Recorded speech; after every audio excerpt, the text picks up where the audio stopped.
In this video, I'll be showing you how to take screenshot in laptop. It's a very simple method, so if you find this video helpful, be sure to drop a like and subscribe. But anyways, getting into it, it's actually super easy to go ahead and do this. Now, let's say you're on a browser or maybe even your desktop, literally anything you're playing or doing on your PC or laptop. All you want to go ahead and do is go over and locate your snipping tool. So mine is right here. And if you can't find it, what you can do is go to search and type it in. And if you still don't see it, what you could go ahead and do is go to your Microsoft Store, go to the very top, and then just search up snipping tool like so. And then it's just going to be here, right here. Obviously, mine's already installed. Once you go ahead and open it up, it's going to look something like this. And what I could do is press the Windows logo key, Shift and S to start a snip.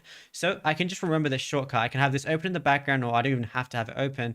And then I can just do Windows key, Shift and S, and that's going to start it. Alternatively, I could go ahead and press new screenshot right here, or Control N. So if I just go ahead and do that, as you can see, I'm now able to take a screenshot. And yeah, it's literally as simple as that. So we'll just take one of my desktop for a second.